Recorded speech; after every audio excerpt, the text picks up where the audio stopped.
Hello and welcome back to the KCC channel. I'm Rob and I hope you are having a wonderful day today. Today I have 3 stories for you from the Malicious Compliance subreddit. Before we start, if you're new here, make sure to hit that subscribe button. It's completely free and you can always change your mind later. But if you stick around, my friend Carmen here just might have some cookies for you in the near future. Alright, on to the stories. Let's jump right in. This story comes to us from Eve of Milady. I need to pay for the pastor's gift when I can barely afford rent? Fine, then get your own computer. This happened several years ago back when I was part of a Christian cult church and in leadership. Also, I'm writing this on mobile, so sorry if it looks funky. Anyways, on to the story. Back when I was 22 and a young, impressionable young adult, I was part of the media team for this church. We were responsible for creating videos and flyers, as well as posting on social media and taking pictures, etc. This was volunteer work, but the pastor, we'll call him Pastor Corruption, was an anal, cold-hearted dictator of the religious institution who would often give us last-minute projects that would keep us up all night in order to make a video to play during service the next day. We averaged 3 to 5 hours of sleep per night, but this was while I was in school. So during this time, in order to stay on top of my homework and other projects, I would average closer to 2 to 3 hours per night. And to be honest, I'm not sure how I survived with only having occasional bouts of suicidal ideation and paranoia or delusions.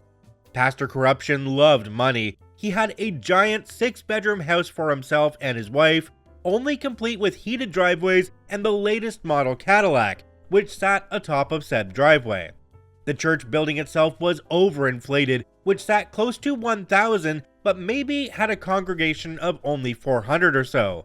More than Pastor Corruption loved money, he loved other people's money. 70% of the sermons were regarding how you needed to give the shirt off your back to the church, or else you didn't love God and were going to hell, which is ironic, considering that their accountant had been caught embezzling funds in the past.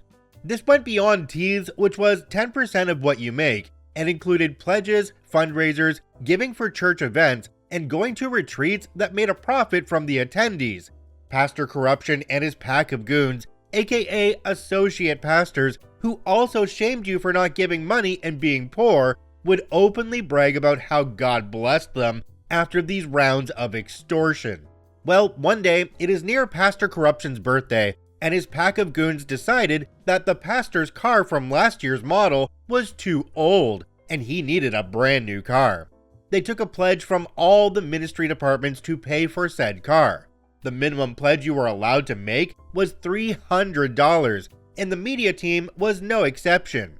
Me, being a broke college kid with a minimum wage part-time job, decided that was impossible, and I just wasn't going to pledge anything. This led to several hour-long lectures and shaming sessions about how I was seen as a leader. I wasn't seen at all, since I was always working behind the scenes, laugh out loud. And I needed to set an example. Finally, I got fed up and worn down to the point I confessed that I couldn't pledge because that would be taking all my rent money. I lived with some other leaders from the church at the time, and shared a room with another girl.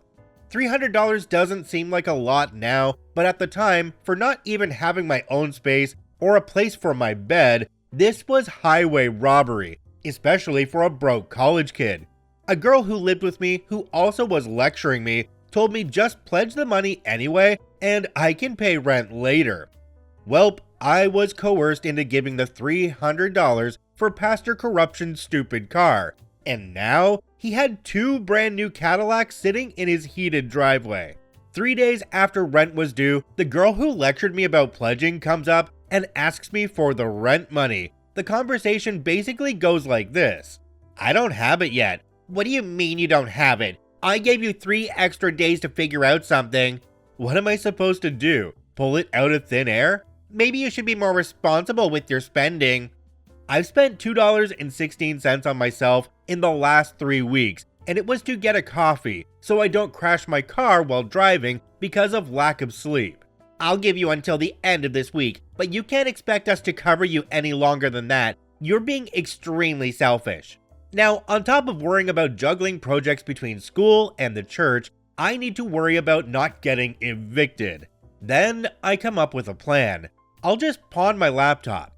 My laptop was brand new since it had just come out recently, and I decided to splurge and buy the latest model when my last 6-year-old laptop took a dump on me a few months before.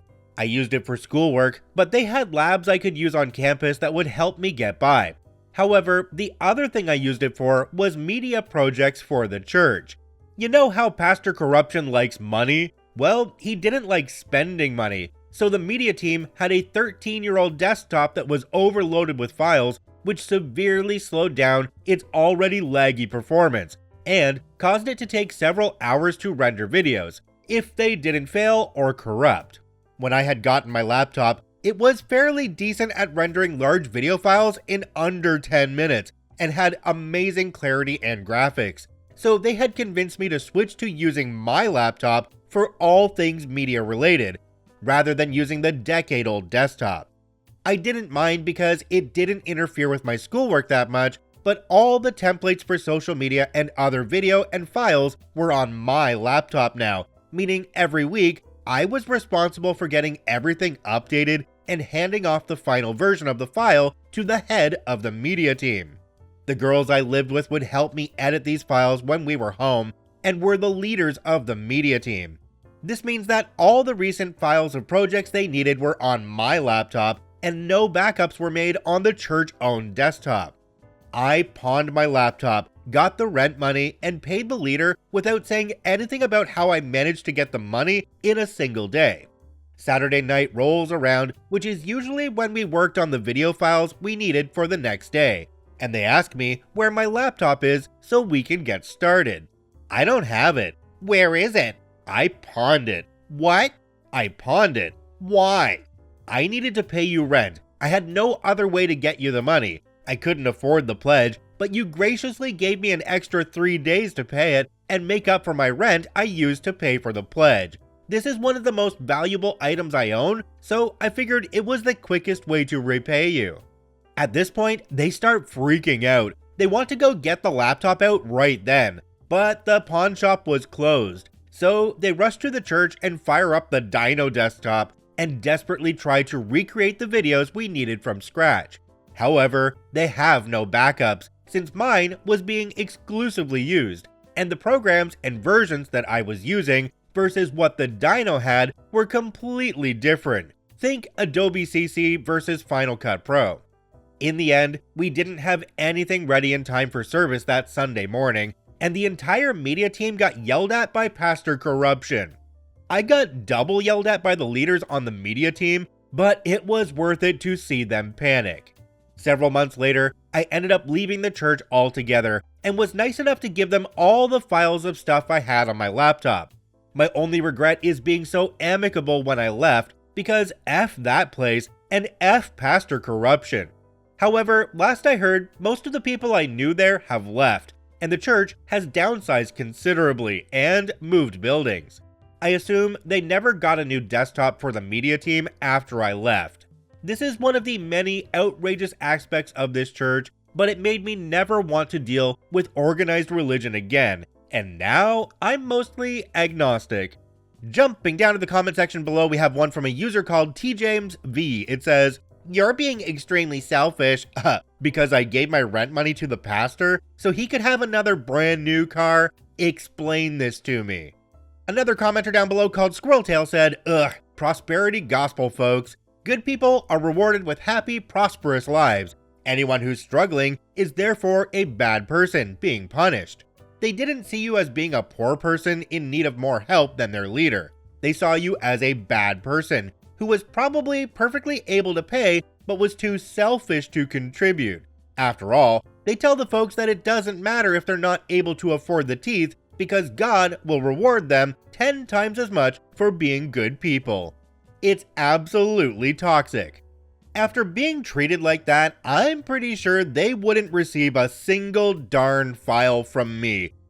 Media team, you're treating me like crap, so I'm gonna make your life as difficult as possible. Figure it all out yourself because I'm not there to do it anymore." This story comes to us from Comply Maliciously 24. You're not allowed to leave, you have to testify as a witness.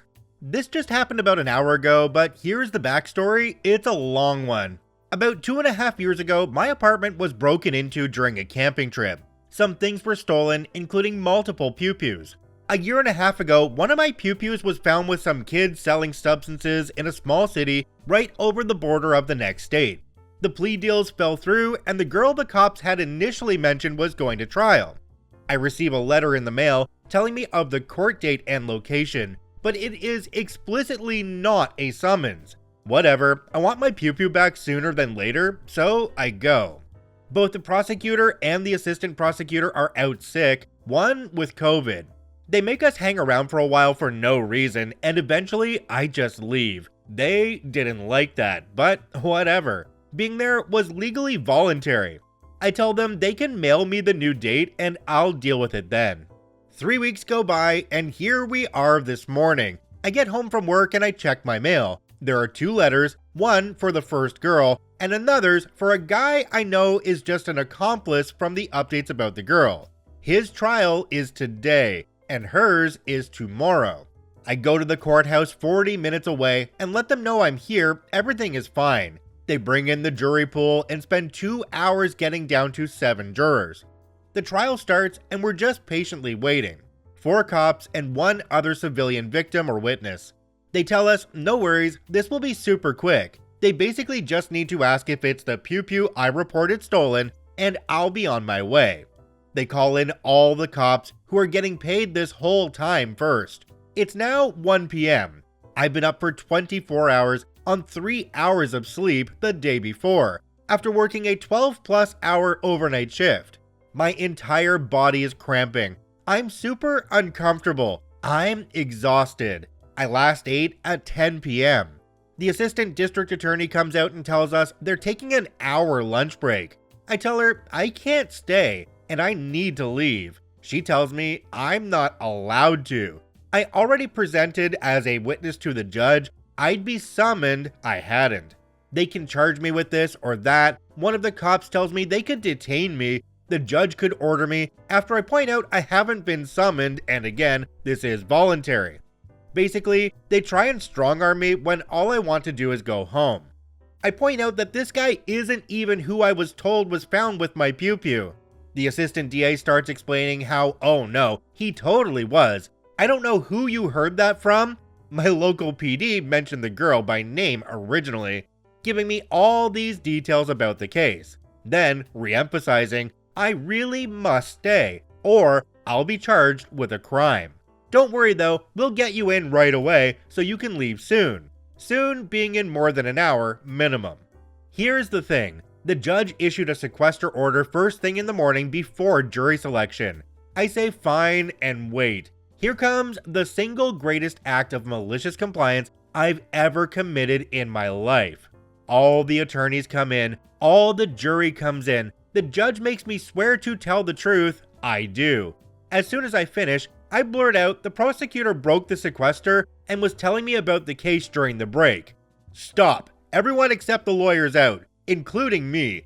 Eventually they bring just me back in. The judge again makes me swear to tell the truth, confirms I understand what's happening, tells me the importance of a fair trial, maybe don't witness tamper then, and explains that witnesses are never to volunteer information and are to only answer the questions. You've been summoned and it's a legal obligation. I let him finish and mention that I have never been summoned. He says, then I'm ordering you, understood? Yes. Everyone comes back in, we all take our oaths again. The prosecutor that was threatening me starts asking questions. Here's the thing, I swore to tell the truth. I never agreed to tell it in a way that makes her life easier. She asks me some basic questions, name, age, what I do for work, etc. Then she gets into the actual questions. Do I own pew-pews? Did I report any stolen around this date? Did I own one of this model? Did I report this model stolen, etc. Is this your pew-pew? It certainly looks like it. Did the police contact you when it was recovered? No. Who did? The police department, my local PD. Did they give you any details regarding how it was recovered? They said it was allegedly used in a crime by girl's name. Defense objects and the judge strikes that from testimony. By now, the DA is realizing that she's giving me too much leeway and starts asking for yes or no answers. Eventually asks if I'd recognize the serial number if I saw it. I tell her no, and that roughly sums up my questions from her. Then it's the defendant's turn, and it goes exactly as you would expect by now. I answer truthfully, but in favorable wording. You said it looks like your pew-pew, but you can't confirm. I'd need to compare the serial number against the police report or the pew-pew shop, which still has it on record. Do you know who stole your pew-pew? No. Do you recognize this person? No. She asked a few more plausible deniability questions, and then I was free to go. I can't wait to be back tomorrow for the girls' trial. I'll probably be much less malicious, but I know the DA will be nervous when she sees me. Court is officially over, so the sequester order is no longer in effect. Good times, and don't worry, if I botched her case in this regard, that kid had more than enough charges. He should have taken the plea deal. Jumping down to the comment section on this one, there's one from a user called DTC2008. It says, the prosecutor was way out of line here. I am a lawyer, and this crap makes my skin crawl. OP responded and said, I fortunately had a family friend who practiced in this state, so I was able to confirm the document was not a summons. The wording was weird, saying if a summons was issued, you must appear, implying this is not a summons. Once he had gotten back to me, I knew I was in the clear to leave, but the way she treated me, I actually looked forward to that 2 p.m. start time, even as I was writhing in pain on a wooden bench from full body cramps. Another commenter down below called Super Zapper Recharge says, how the F is someone who's been awake for 28 hours a reliable witness? If I was OP, I would lead with that. Do you promise to tell the truth? Your Honor, I am so tired right now I can't see straight. I've been up 28 hours. My sleeping pills from 30-something hours ago are destroying me. I think I might be mildly addicted. I am not hallucinating yet. I am sorry. What was the question? Oh yeah, truth. Throw questions at me and I will knock them down. Babe Ruth on the bench, baby. I don't know, that sounds like a pretty crappy court system if they're gonna put the victim in a case through that much hell just trying to get the case resolved. It also seems like they're really trying to get away from pointing the finger at the girl. I wonder if that girl has some connections within the judicial system. It kinda seems like that might be the case. This story comes to us from ENC SWDV Rush. If you don't like it, you can just leave. When I was in junior high many years ago, I was usually a quiet person. We had an older gentleman as our science teacher. About halfway through the school year, he broke his leg. I think he had been doing some work on his house and fell off a ladder. We got a substitute teacher, a middle-aged woman who told us initially she would only be subbing for about a week or two. The class was usually not too bad, but one day while she was trying to lecture, people weren't really listening and it was getting a little bit louder. She didn't really handle it well and started screaming at the whole class and ranting about our behavior and disrespect. She finally ended with, "And if you don't like it, you can just leave." Now, I had been sitting quietly the whole time, but her yelling was quite offsetting for me. I listened to her whole rant and kind of took it personally, although I knew I shouldn't. It just kind of set me off. So, as soon as she shrieked out that last part of, "You can just leave," I stood up forcefully. It pushed my chair back about 4 feet. I was in the back of the room. My chair scraped loudly and made that metallic sound. When I stood up, the whole class turned around and everyone just stared at me. The substitute and I just stared at each other for a few seconds. Her mouth was open, and then I just walked out, slamming the door behind me. I called her bluff. I guess I have a bit of a rebellious streak in me that doesn't come out all the time, but something about her yelling and losing it in front of the class rubbed me the wrong way and brought it out in me at that moment. I took a minute, walked over, and got a drink of water at the fountain, then casually walked back in the classroom. She asked where I went, very quietly, and I told her I was thirsty and wanted a drink of water. The whole class was watching when I came back in, but after I returned, The rest of the class went fine. She didn't send me to the principal's office, which I fully expected. She kept teaching the rest of the semester because the injury to our teacher was worse than they thought. She never yelled at the class again or made any more ultimatums. She and I never brought it up again. Jumping down to the comment section on this one, there's one from a user called Jack of All Memes. It says, "Probably rattled some sense into her."